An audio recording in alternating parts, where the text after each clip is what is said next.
bagaimana dengan orang yang beranggapan bahwa menjalani kehidupan yang baik adalah sebuah jaminan akan keselamatan? Terima kasih. Saya istirahat dulu. Jangan bilang silakan pendeta. Saya belum bilang. Iya. Jangan dulu bilang silakan pendeta. Jadi kita dengarkan dulu dari Stephen. Kita semua belajar Alkitab. Ya. Dan kita mau untuk merefleksikan apa yang kita pelajari selama ini. Pertanyaannya sangat bagus. Iya, betul. Ya. Mungkin dibaca sekali lagi. Ya. Saya baca. Bagaimana dengan orang yang beranggapan bahwa menjalani kehidupan yang baik adalah sebuah jaminan akan keselamatan? Silakan. Iya. Terima kasih pendeta. Ya. Jadi Ini, kalau untuk merespon Jeffrey juga siap-siap. Siap, benar. Jadi untuk merespon ini ya Pak Pendeta. Kita lihat kamera lah. Iya. Okay. Sebenarnya dalam perjalanan kehidupan kerohanian saya Pendeta. Iya.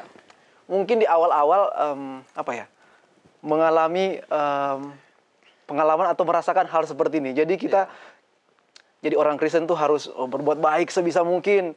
Karena kalau kita berbuat baik banyak, nanti akan diperhitungkan oleh Tuhan dan surga. Oh, ini nih perbuatan baik kamu sudah tinggi banget dan akhirnya itu akan menjadi gerbang untuk keselamatan. Itu awal-awal ya Pak Pendeta. Tapi semakin ke sini, semakin kita belajar ternyata ada Tuhan Yesus yang mati untuk kita. Jadi berubah jadinya. Ternyata perbuatan baik yang saya lakukan selama ini adalah buah dari kasih kita kepada Tuhan yang sudah menyelamatkan. Kurang lebih seperti itu Pendeta. Oke, terima kasih. Kenapa nggak tambah lagi lebih panjang? Oh, Jeffrey Pendeta silakan. bisa ini ya istirahat. Jeffrey silakan. Ini cuman mempertebal poinnya Kak Stephen ya. Dulu mungkin waktu kecil kita beranggapan seperti itu, tapi setelah kita bisa belajar mendalami Alkitab, bahkan dalam beberapa pertanyaan tentang keselamatan dalam program Tajam, bahwa jalan satu-satunya adalah melalui Yesus. Karena Yesus kita bisa masuk surga, karena kematian Yesus kita diselamatkan gitu. Lalu kenapa kita berbuat baik dan menurut hukum? Itu bukti bahwa kita sudah diselamatkan. Orang yang diselamatkan tidak melakukan kebiasaan-kebiasaan yang lalu lagi gitu. Terima kasih untuk keterangannya.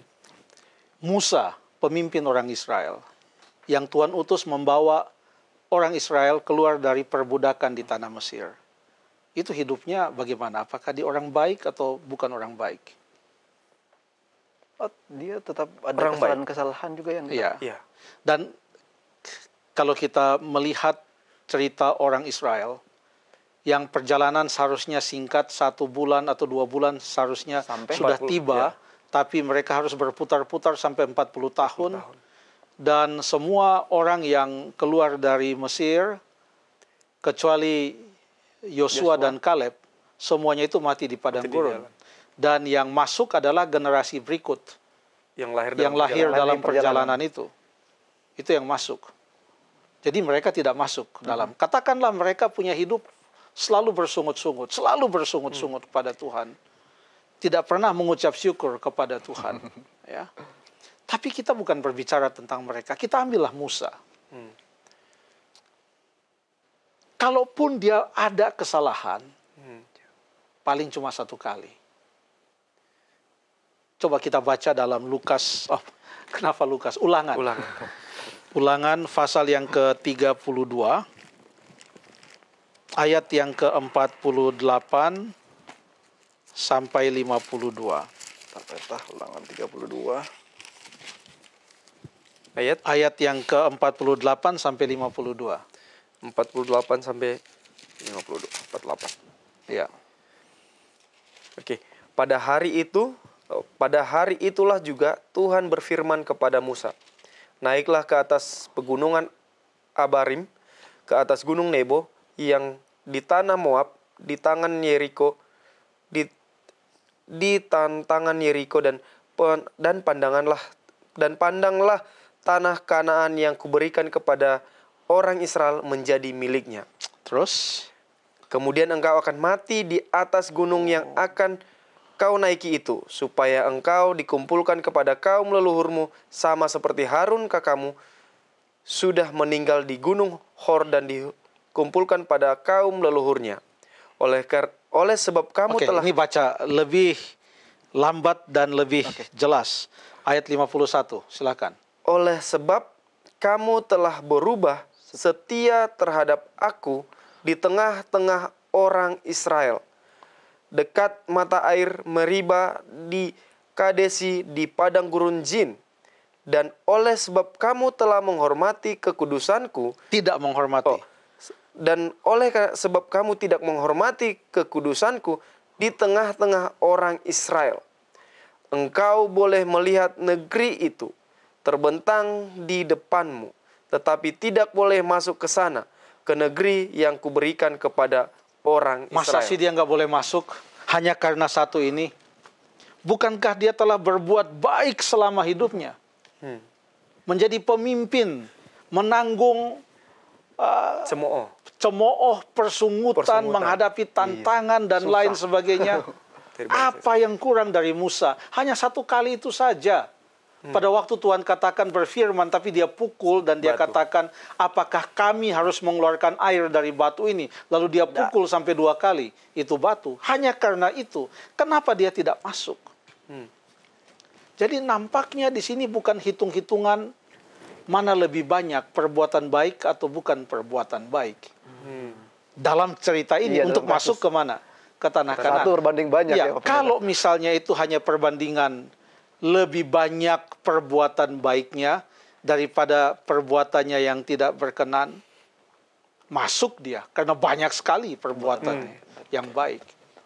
Satu kali ada seorang muda yang kaya yang datang kepada Yesus lalu bertanya.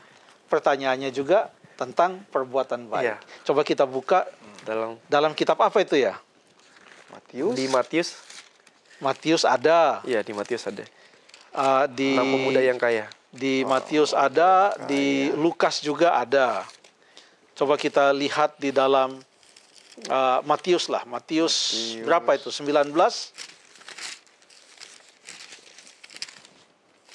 Ada di Matius pasal yang ke-19.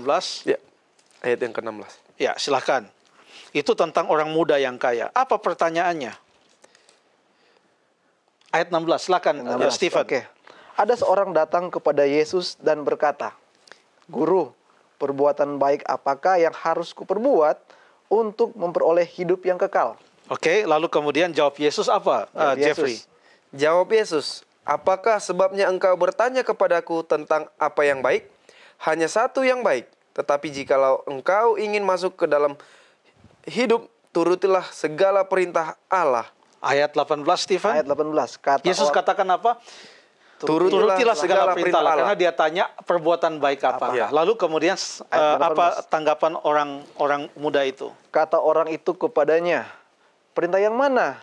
Kata Yesus, jangan membunuh, jangan berzina, jangan mencuri, jangan mengucapkan saksi dusta.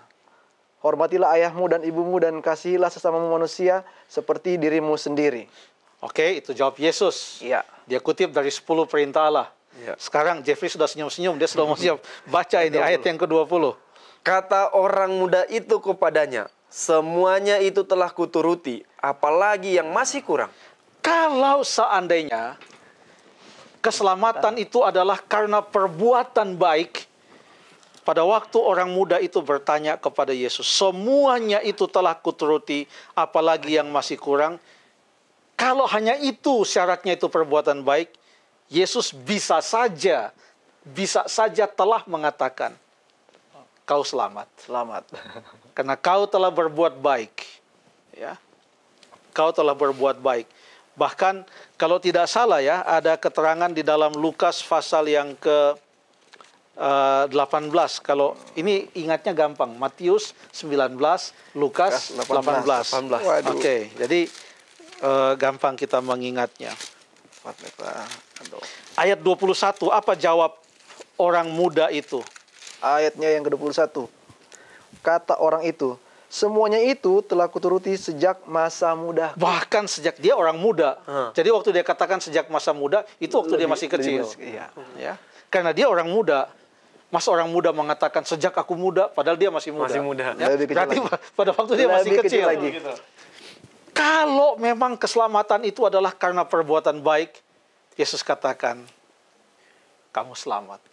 Luar biasa. Tepuk tangan. Tapi ternyata cerita itu tidak berhenti di sana. Kita kembalilah, karena tadi kita mulai di Ya. Matius. Kita kembalilah di Matius pasal yang ke-19. Ayat 21 berarti berita ini. Iya, ayat 20 dulu supaya kita tahu oh, iya, sambungannya ya. Kata orang muda itu kepadanya, semuanya itu telah kuturuti, apalagi yang masih kurang. Iya. Kata Yesus kepadanya, jikalau engkau hendak sempurna, pergilah, jualah segala milikmu dan berikanlah itu kepada orang-orang miskin. Maka engkau akan beroleh harta di surga. Kemudian datanglah kemari dan ikutlah aku. Stop di situ. Ketika orang muda itu mendengar perkataan itu, pergilah ia dengan sedih karena banyak hartanya. Dia tidak jadi mau ikut Yesus. Nah, Yesus telah menjawab pertanyaan orang itu. Perhatikan baik-baik Stephen dan Jeffrey dan juga untuk pemirsa, bahwa pertanyaannya itu apa yang harus kuperbuat untuk memperoleh hidup yang kekal. Ya. Lalu setelah Yesus katakan turutilah perintah-perintah Allah, dia katakan sudah semua aku turuti. Dia tanya apa masih ada yang kurang. Yesus katakan masih ada yang kurang. Apa yang kurang? Jualah segala harta milikmu dan bagikanlah kepada orang miskin. Tapi Yesus tidak titik di situ. Kalau itu karena perbuatan baik, cukup dia jual hartanya lalu berikan kepada orang miskin, maka dia akan mempunyai hidup yang kekal di sorga. Tapi apa yang dikatakan Yesus? Ikutlah aku. Ikutlah. Kemudian datanglah kemari dan ikutlah aku. Titik di situ.